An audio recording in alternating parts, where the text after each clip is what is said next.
presidente Lula riu de sua família, que, segundo o senador, está ameaçada pelo crime organizado, ao falar que tudo foi uma armação do próprio Moro.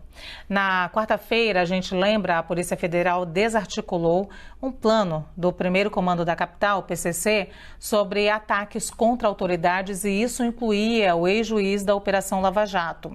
Sérgio Moro destacou, abre aspas, não posso admitir que o presidente da República, o maior magistrado do país, trate um assunto dessa severidade e dessa gravidade dando risada e mentindo à população brasileira, sugerindo que poderia ser, de alguma forma, uma armação feita da minha parte, fecha aspas.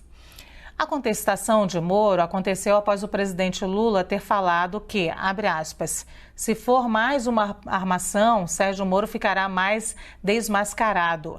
É visível que é uma armação do Moro, mas eu vou pesquisar e ficar sabendo da sentença, fecha aspas.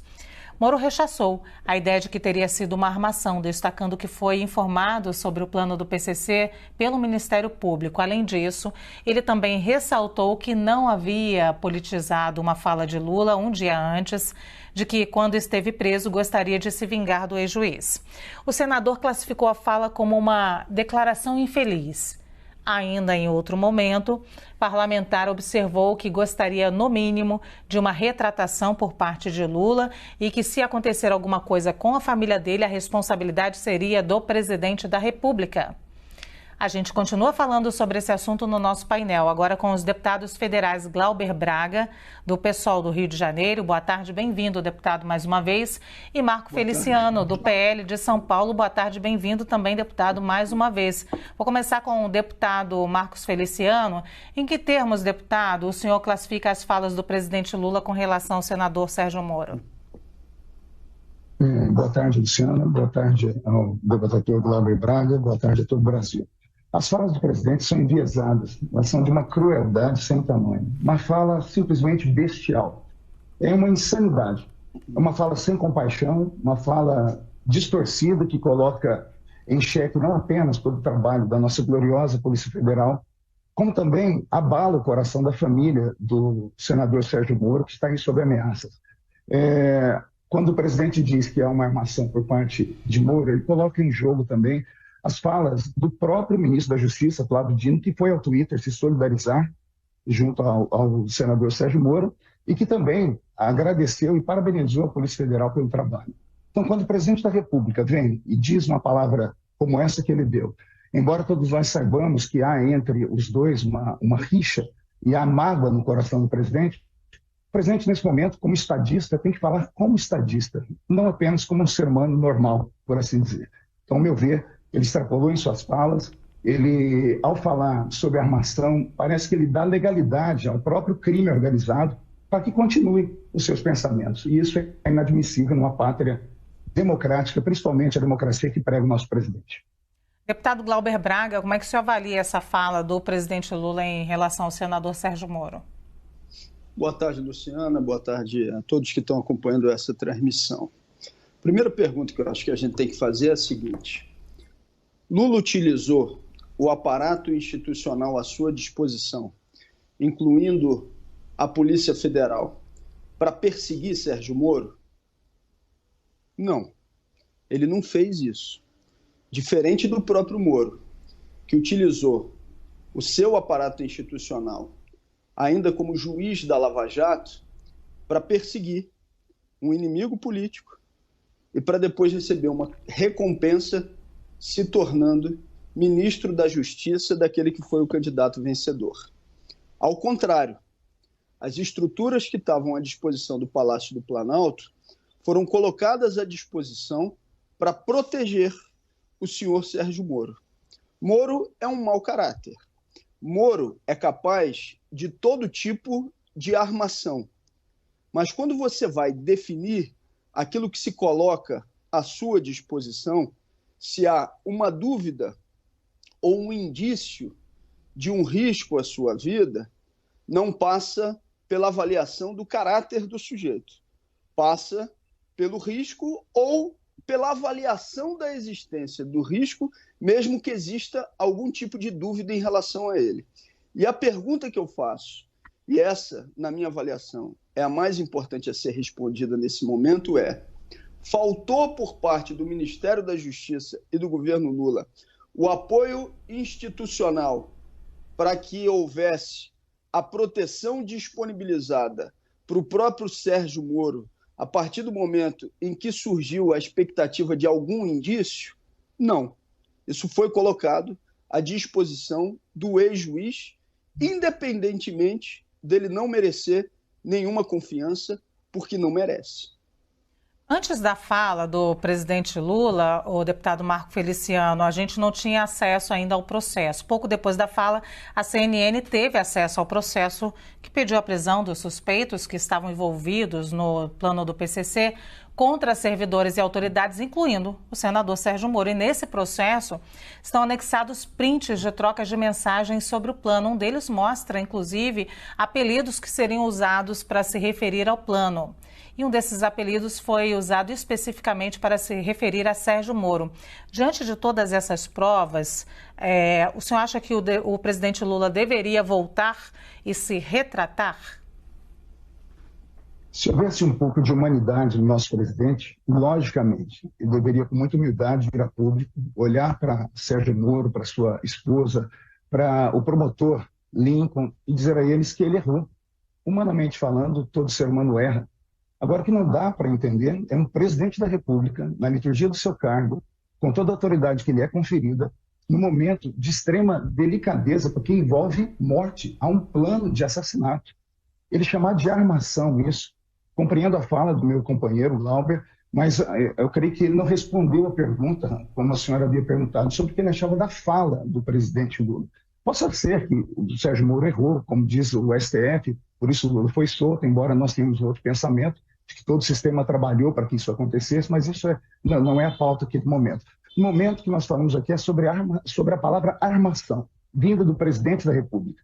Ao falar isso, ele depõe contra o Ministério Público, ele coloca em risco, ele coloca em xeque a palavra da Polícia Federal, ele coloca em xeque a palavra do seu próprio ministro da Justiça, porque ele alega que isso foi uma armação. Como é que uma armação pode ter esse tamanho? A CNN, como você disse, Luciano, teve acesso aos documentos. Eu também estava lendo os documentos. Só foi colocado assim aberto por causa dessa declaração do presidente Lula. Foi a doutora Gabriela que fez isso, para que todas as pessoas vissem que não havia armação nenhuma, que de fato há pessoas que estão sendo ameaçadas de morte. E essas pessoas que estão sendo ameaçadas de morte precisam ser protegidas pelo Estado. E como é que elas podem ser protegidas pelo Estado se o chefe do Estado coloca em dúvidas uma investigação da Polícia Federal? Esse é o assunto aqui. O presidente Lula, infelizmente, nos últimos meses, até desde o ano passado, da eleição, ele parece que ele está com um problema cognitivo, ou de pensamento, ou muito mal assessorado, ou de muito mau caratismo mesmo. Então, as falas dele são enviesadas, como eu disse, e é preciso fazer alguma coisa. Alguma coisa tem que ser feita. O presidente deveria vir a público e, humildemente, pedir desculpas, porque ele errou.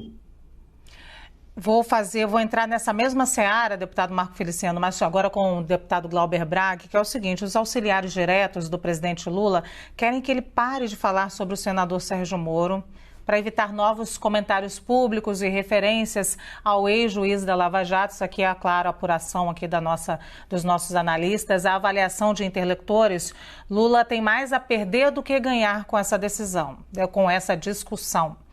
Esses interlocutores, consultados pela CNN, temem que as seguidas declarações do petista acabem fortalecendo o Moro como figura de oposição e lhe deem palanque no Senado. O senhor concorda com esse ponto de vista? Moro pode sair fortalecido dessa queda de braço, deputado Glauber Braga? Não, o Moro não sai fortalecido em hipótese alguma, porque ele já está reconhecido, do ponto de vista histórico, como um juiz ladrão, como um juiz que se corrompeu na investigação que conduziu da Lava Jato, que não deveria conduzir, inclusive, porque ele era um juiz de direito, ele deveria julgar, e ele já vai ficar conhecido historicamente dessa forma. Agora vamos aos fatos. Em primeiro lugar, recebeu a proteção por parte da Polícia Federal? Recebeu. Não houve utilização do aparato institucional contra ele. Ponto de número 2. Pergunte ao promotor do caso e faça um cruzamento, então, você que está nos assistindo, dos depoimentos que foram dados pelo próprio promotor sobre a utilização política daquilo que foi uma solicitação de alteração de lugar para cumprimento de pena, no caso específico de um sentenciado. O que o promotor e o cruzamento das informações vem revelar foi: autoridades do governo do Estado de São Paulo e do então Ministério da Justiça, junto com Jair Bolsonaro, não quiseram fazer a assinatura desse deslocamento. Por que não quiseram? Segundo o próprio Moro, nas suas memórias, Bolsonaro teria mandado uma mensagem para ele dizendo que essa alteração poderia gerar reações para as quais o governo não estava preparado. Isso quem disse não fui eu, foi Moro no seu livro de memórias. E aí, então, o promotor assina sozinho essa solicitação de transferência. Por que se solicitava, então, que vários a assinassem? Para haver uma difusão, ou seja, para que qualquer tipo de retaliação que viesse a acontecer não ficasse concentrada exclusivamente no promotor. O que Moro e Bolsonaro repetem exaustivamente durante o período da campanha eleitoral? Colocam essa transferência como uma ação direta deles, do governo federal e do Ministério da Justiça, quando não foi. Quando quem tomou essa iniciativa foi exatamente o promotor e as outras autoridades não fizeram o movimento de assinar o pedido de transferência junto com ele. Essas informações estão aí e precisam ser cruzadas. Independentemente disso e da utilização de maneira equivocada, para dizer o mínimo, por parte de Moro e de Bolsonaro, o governo federal disponibilizou a estrutura para que o ex-juiz pudesse ter a sua proteção por parte da Polícia Federal. Eu quero repetir esse ponto. Diferente de Moro, que utilizou seu aparato institucional para perseguir o ex-presidente Lula e favorecer Bolsonaro, no atual governo, independentemente das declarações que tenham sido feitas, o aparato da Polícia Federal foi disponibilizado para proteger o ex-juiz com uma situação de possível risco, mesmo se ele tivesse sido colocado em dúvida. Ou seja, não se faltou o aparato à disposição do ex-juiz para tal. Pelo contrário, foi colocado à disposição dele. Então, o que Moro faz como consequência da declaração é, mais uma vez, tentar utilizar politicamente esse fato para uma promoção de natureza pessoal. Mas, do ponto de vista histórico, isso não vai acontecer, porque a história dele já está marcada como um juiz que se corrompeu. E digo mais, durante o período em que ele foi ministro da Justiça, ele utilizou o aparato do Ministério de maneira ilegal para interferir em investigações, coisa que até o momento não está evidente que tenha acontecido agora. Nem ele fala que isso teria acontecido no presente caso. E eu falo do que eu estou dizendo. O porteiro do condomínio de Jair Bolsonaro teria dito que uma das pessoas que entraram no condomínio responsáveis pela execução de Marielle teria tido uma menção por parte do porteiro de que teriam feito contato com Carlos Bolsonaro no condomínio. Sendo verdade ou não sendo verdade, quem conduzia essa investigação não era a Polícia Federal, era a Polícia Civil do Estado do Rio de Janeiro. Bolsonaro deu uma ordem e eles botaram, então, o porteiro para ter um depoimento tirado de maneira forçada pela Polícia Federal. Isso é uma intervenção ilegal em uma investigação. Aparentemente, nessa não aconteceu.